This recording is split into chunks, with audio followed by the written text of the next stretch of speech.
agree it's easy to think of a community of like our WhatsApp community or our Instagram broadcast channel or our CRM subscribers.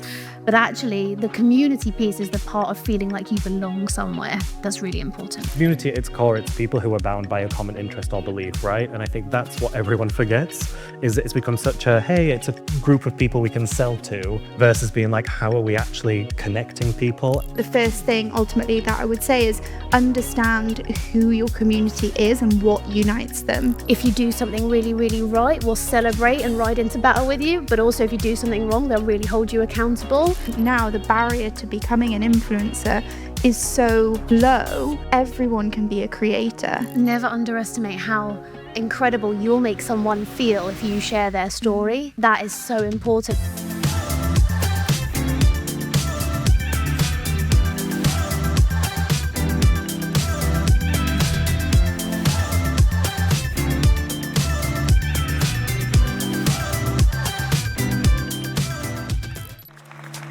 Okay, so the one you've all been waiting for. This is a panel all about cultivating brand love and the truth about community in 2025 and beyond, because as we've mentioned already today, community is a bit of a buzzword. It's definitely overused, but we've got some amazing guys here today to talk about what it really means and what you guys can be doing over 2025 and beyond. Please welcome Lucy Murray, Brand Director at FreeSoul, Emily Mitchell, Marketing Director at Tropic Skincare, and Paul Hickey, the Group Director at SAMY Alliance. Welcome, guys.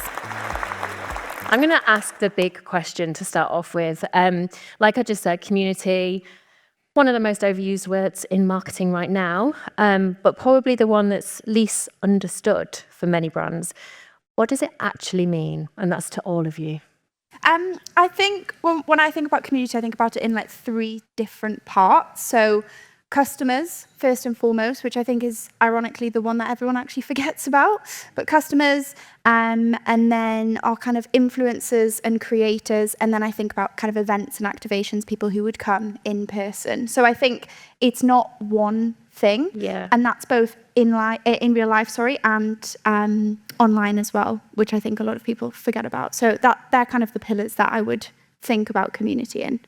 Yeah, I think it's such a bullshit answer, but it is anything and everything, because community has lost its meaning because of how much of a buzzword it's become. Yeah. But I completely agree. I think for me, community at its core, it's people who are bound by a common interest or belief, right? And I think that's what everyone forgets, is it's become such a, hey, it's a group of people we can sell to, versus being like, how are we actually connecting people? And I think that's the thing everyone forgets, is how do we actually connect with these people? And the offline piece is so critical for bringing those people on that journey. We work with the North Face really closely, and so much of their offline activation is what drives online engagement. Bringing those people together, the most popular posts are the things where they brought that community together. Even this morning, I was at another event and we were speaking about community. And again, the thing everybody loved about it. Damn it, we're not unique. But it's bringing people together. It is that bringing people together that's such an important part that brands can actually play an active role in, but really do forget. Yeah. I think for me, ultimately, community is feeling like you're a part of something, right? And if you think of your community, of your friends, your family, you feel like you're part of something. So how can your brand actually be the thing that brings people together in a more authentic and engaging way? I think I agree it's easy to think of a community of like our WhatsApp community or our Instagram broadcast channel or our CRM subscribers. But actually, the community piece is the part of feeling like you belong somewhere. That's really important. Yeah, no, I really agree with that. And I think it's like, if I was to walk up to someone and say, are you part of the FreeSoul community? I think they would be able to identify whether they were or not. And so I think that's really key, that people can actually turn around and go, yeah, I am. Paul, we've just kind of touched on it there around like the most powerful communities are now living off the grid. Yeah. Not in the feeds, but in third spaces that aren't necessarily work or home either. What does that look like for you in practice for sort of the bigger scaled brands? I'm really interested to see how it develops. Obviously, we all talk about a post-COVID world, and it's been a long time, but I think that's why the offline piece is really important. And at least looking towards the US in particular, there's been such a growth of places. I don't know if people have heard of like apps called Geneva, which was bought by Bumble last year and integrated into that to help communities meet offline. There's one called Tiny Club that's really up and coming, Meetup here in the UK. There are all these online spaces that people are going to try and find people with common interests. And I think having brands identify spaces beyond the traditional social and look at opportunities to actually do, as you're saying, bring those people together, there are actually online platforms that do enable that. And how could we kind of bridge that gap between that traditional social space where it's not really connecting people in comments, there's so much hate, there's so many people talking such horrible things, so people avoid it, and we see the more direct messaging and sending in private. But there are spaces that brands could look to actually foster community and bring people together. I think that's really exciting. And Lucy, like in terms of your community and starting from the ground up, I mean, a lot of people talk about Refi, but I always talk about you guys now because you seem to have just popped up. And obviously there's been a lot of hard work that's gone into that. What were the sort of like 3 things that you did to build FreeSoul's community from the start? So when I started at FreeSoul, I was social media manager, and we were a really small team, and I kind of came in and obviously was owning the socials. And the first thing that I kind of did was just engage. I think I had been following FreeSoul whilst I was applying for the role, and I just noticed that there was kind of this really one-way conversation, and there were so many people there that wanted to engage and be spoken to and to interact with the brand. They wanted advice, they wanted tips, they wanted recipes. And so that was like the first port of call, which I think sounds really boring, but it's really important, because no matter how many events you throw or how many people come to your events, that's only a really, really, really small proportion of your community that you're actually reaching.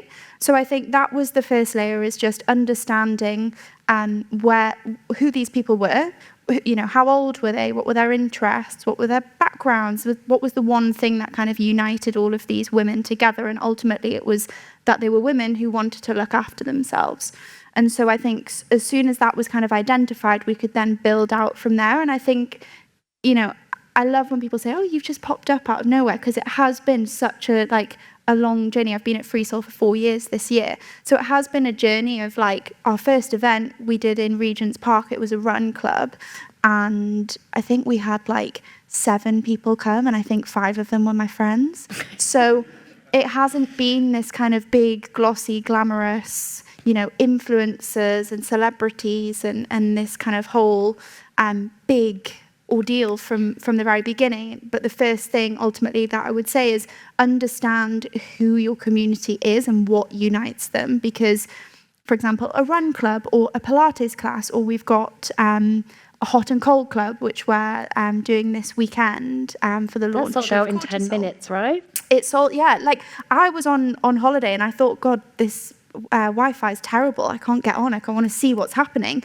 And the girls were like, oh no, it's already sold out. And it was like literally less than 10 minutes it had sold out. So we know that those kind of things, we did our wellness studio last year, that was like run clubs, it was Pilates, it was panel talks, it was manifestation with Roxy Nafusi, it was all of these kind of different things that ultimately united all of the women within our community. So I think that would be the first kind of couple of steps. There's no point in investing money, time, resource into throwing events and doing all these big things unless you know who you're doing it for and why you're doing it. So that would be the kind of, or they were the first kind of few things that ultimately we did.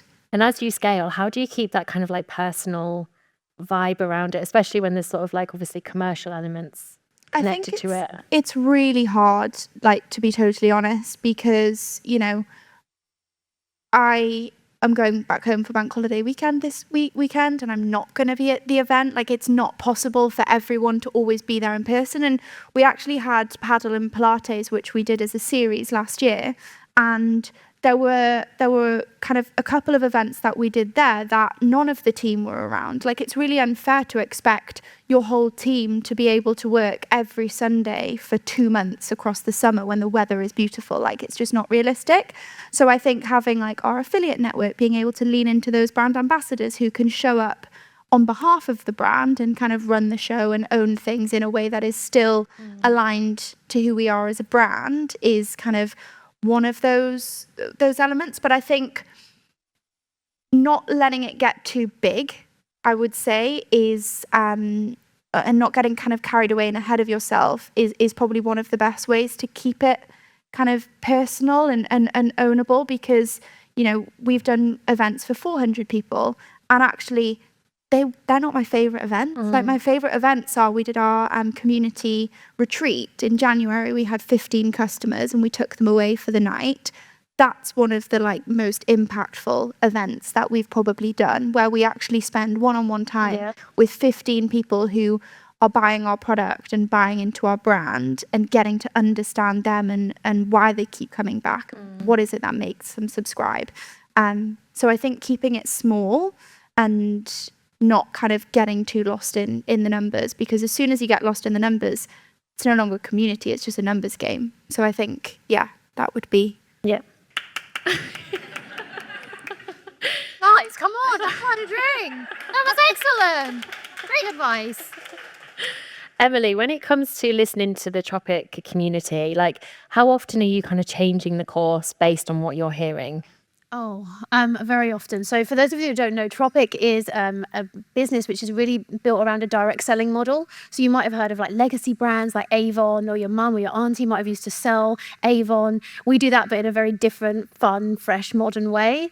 The founder of Tropic is an amazing lady called Susie Ma. She started the business when she was 15 years old to help her mum pay the bills, selling body scrubs at Greenwich Market, and then started roping in her friends to help sell at other markets. And she would pay them a commission from whatever they sold.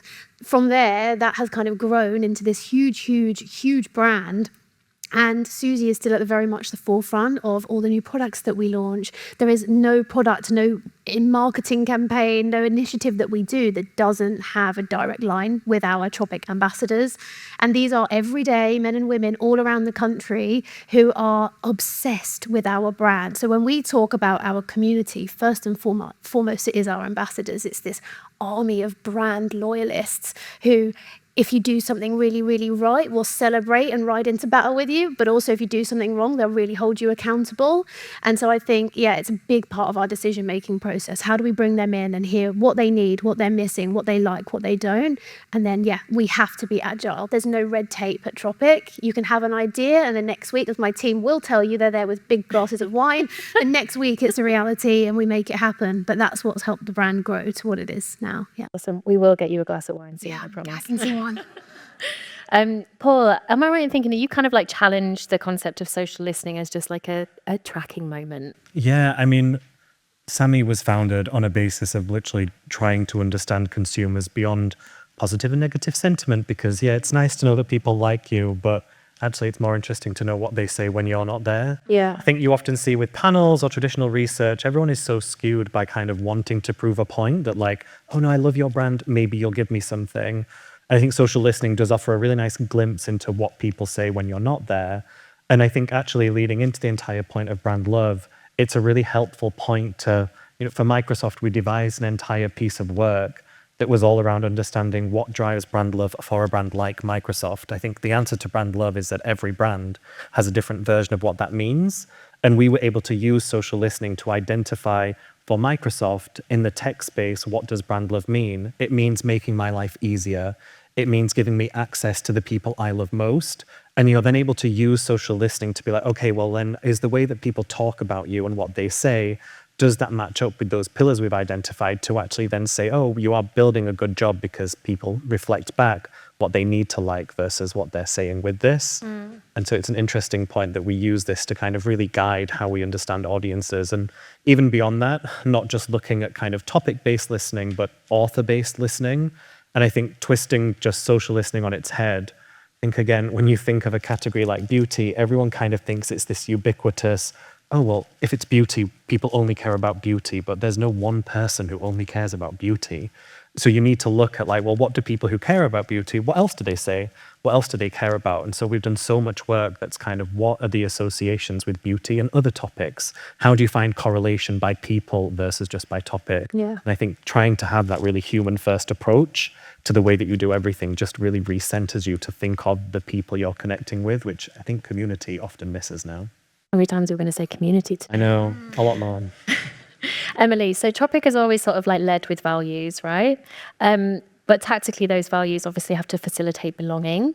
What makes someone want to identify with the brand and not just buy from it?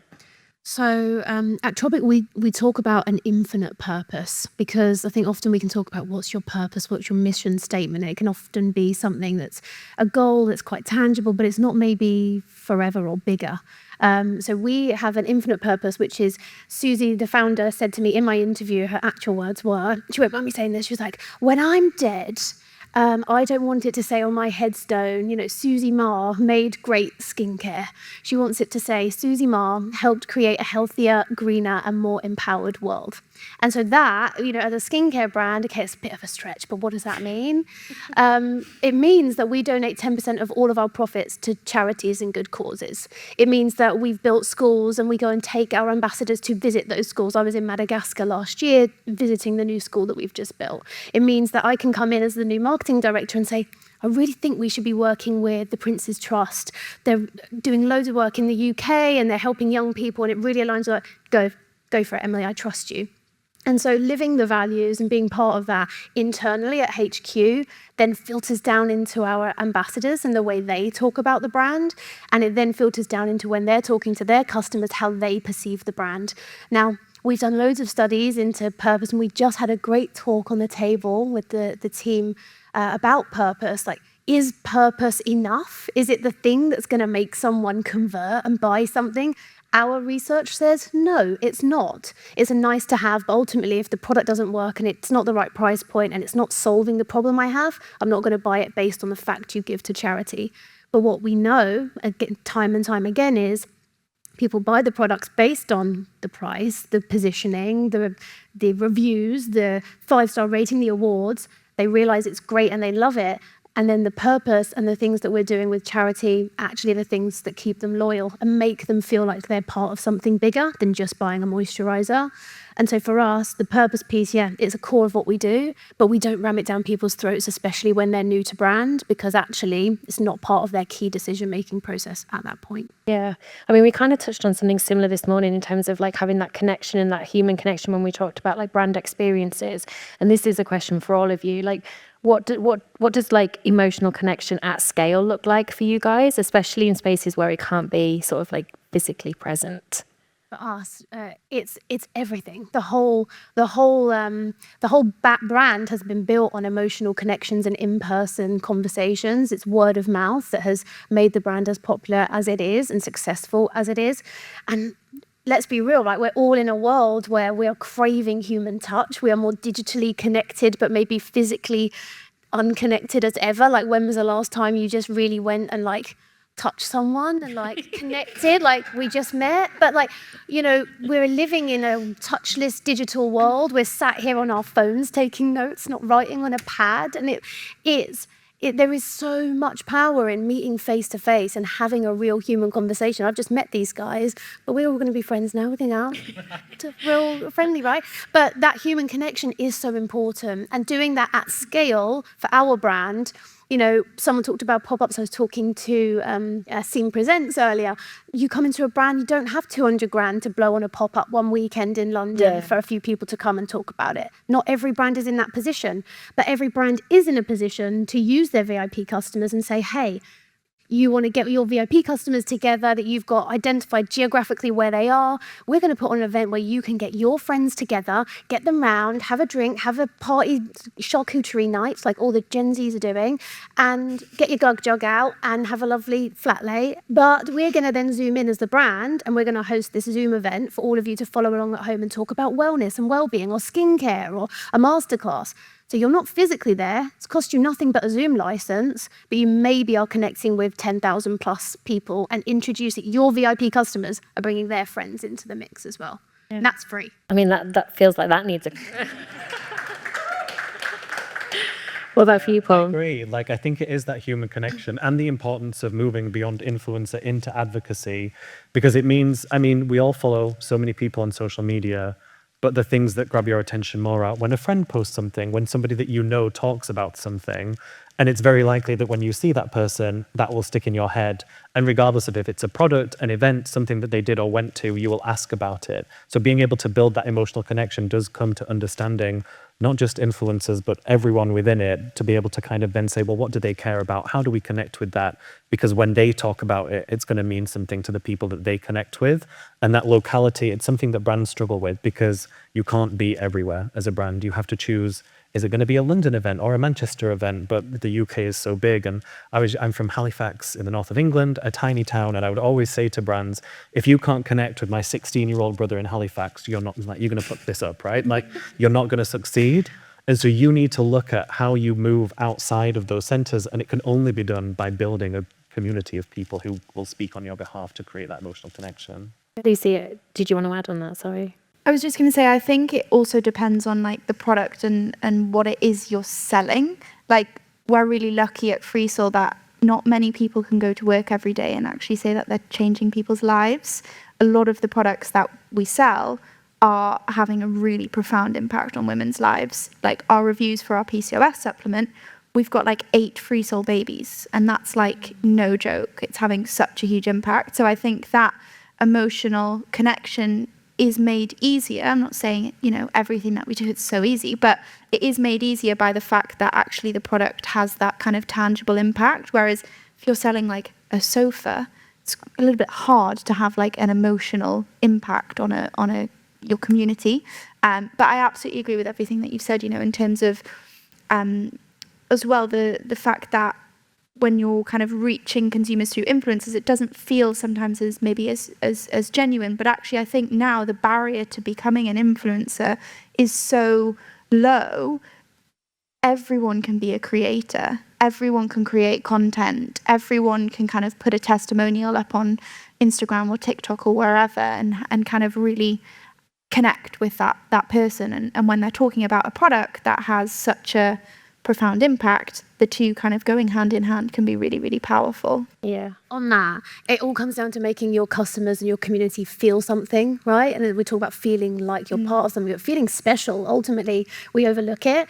A great chat I had earlier, we were talking about, you say sofa, you got a sofa sample, fabric sample for your new sofa. And in that parcel, you got 2 free tea bags from a brand that maybe the sofa company has collabed with. Now, that brand person's probably thinking, stick some tea bags in the order, will you, Darren? That'll make them happy. But actually, you said for you, you're like, I can sit down and have a nice cup of Earl Grey whilst I'm looking at my sofa samples. That experience for you now choosing a sofa has been made richer. So there's little things that as marketers we sometimes forget in our own process can actually be some of the most powerful.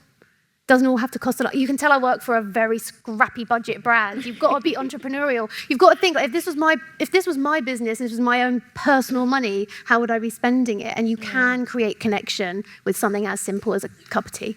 From a personalization point of view, I mean, Luce, do you segment your community? When we're looking at kind of like CRM databases, yeah, I think because we're a multi-SKU brand now and kind of the range is ever evolving, the person that buys protein is different to the person that buys PCOS supplements to the person that buys greens. So we want to make sure that our messaging ultimately is tailored to that particular individual, because all of the kind of insights that we have, we know that that person fundamentally is interested in different things. They buy different products, they go to different places. So we need to make sure that we're speaking directly to those kind of particular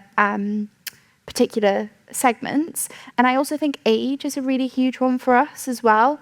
We have to be sensitive around the fact that, some women are experiencing menopause, some women might be going through a fertility journey, some women might be, Gen Z and they might have just started their period. So we're talking to this kind of huge range of women. So I think we segment based off of the fact that we want to create that connection, and we can't do that en masse. Yeah. It has to be done by speaking directly to that consumer. And so you have to get to know who each consumer is and kind of give them personas and things. Another question for all of you. What are the signals that make you go, this is a successful community? When they hold you accountable for doing something wrong. I think that's real power in that. When you do something and then your community go, is this the right thing? because that is a number one signal that your community really cares about the community they're part of, is holding you true to your values. So we had an example a few weeks ago where we're a very eco-led brand. We posted the dolls, the AI dolls, on our Instagram, and then someone else posted it and said to all of our ambassadors, why not create your own? And then it was literally that weekend BBC dropped that article like ChatGPT is killing the planet, water usage, energy, and we went, oh God, we hadn't even thought about that. And we have to hold our hands up and go, gosh, yeah, thank you for holding us accountable to this. This is really, really important discussion we need to look at, and we need to be using it more mindfully. And we had so many of our ambassadors talking to us about that, holding us accountable.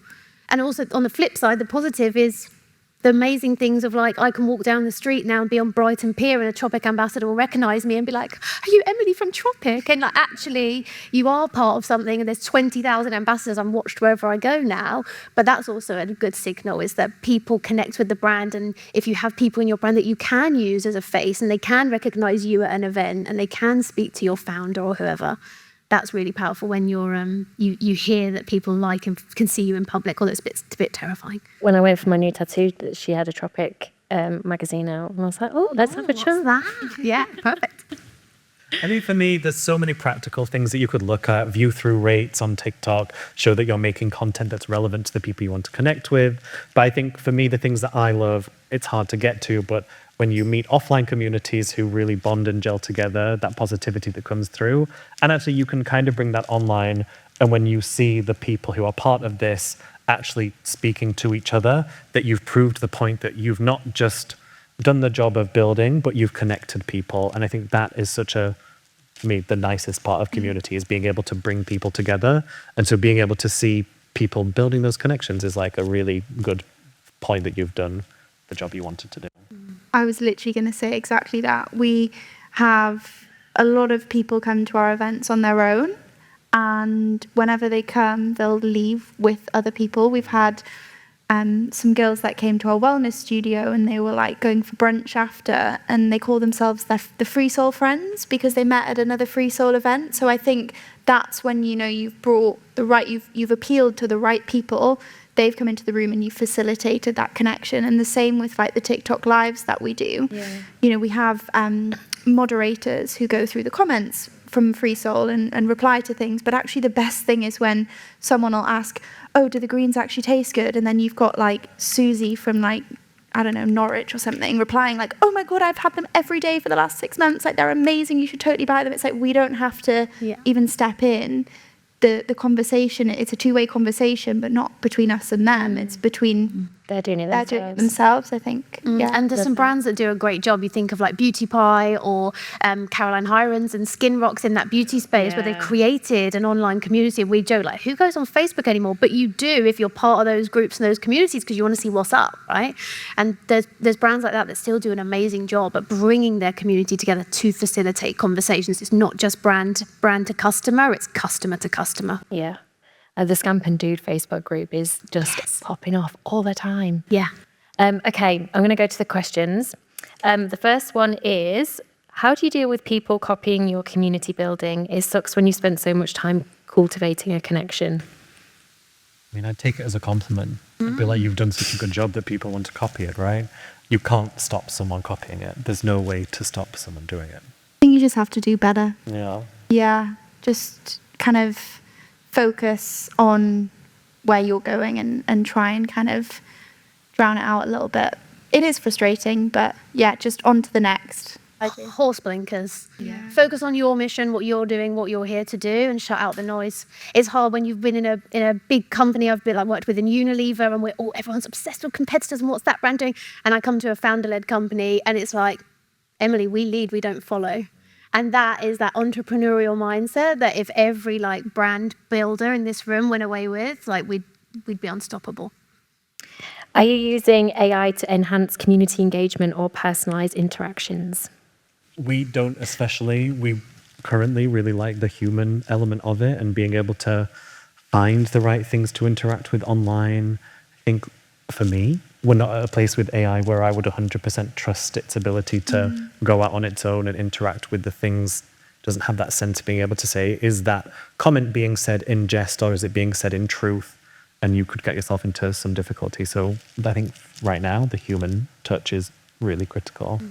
Yeah, I think community is people. So you need to have people operating it and within it. I think there's probably some great tools out there that can be leveraged for like the right things. But ultimately, whenever it's kind of customer facing or community facing, I think people can't get better than people. I agree. There's tech that you can utilize. That we're looking at testing a new tool at the moment just for our emails. So actually personalizing the email coming to you, Verity, and it's like to Verity, but your name is spelled in the texture of our product, and that's all using like an AI layer within that, which is just a way of personalizing comms for you, but without it having to take away the human element. Because I agree, that's so fundamental. That's a lovely touch. I love that. We have, no time, but I feel like Kate's asked 3 questions, so if I don't ask one of them, she may not be happy. How important are authentic customer stories in creating brand love by allowing customers to recognize themselves and their struggles in the brand? Anyone? You've got 30 seconds. I would say so important. Like I think it's probably one of the most important things. Like you're representing real people by doing that, and I think there's nothing better than like a real kind of testimonial. Like word of mouth, they say, is the most powerful form of marketing, and ultimately customer testimonials are bringing that to the forefront, whether it's digitally or wherever. So I think we definitely use customer testimonials. On a performance side, on social media, for so many of our accounts, the content that performs best is UGC that we've sourced, which is people authentically talking about your brand or product. I think there's also different mediums of customer testimonials, like whether it's a quote or, like you say, UGC. There's different ways for it to show up, but ultimately what you're doing is building that emotional connection, a story that someone can then resonate with. And also I think having like a variety is really important, because, one story is only going to resonate with certain people, but making sure that you have different stories from different ages, backgrounds, different struggles. That's how you then grow that community, because you're then resonating with all these different people. And never underestimate how incredible you'll make someone feel if you share their story. That is so important. I think we've talked so many great points today, but one of the things I felt I've wanted to really make the point of when I come up here is please just remember that your customers are human beings, and you can look at the data and cut it any which way and look at their personas and their behaviors and their interests on Meta. But they're human beings with feelings and heart, and talk to them, speak to them, touch them, get in the room with them, right? And listen to them. Get into your customer service team and listen to the phone calls of your customers ring up. Call them back, see what's going on.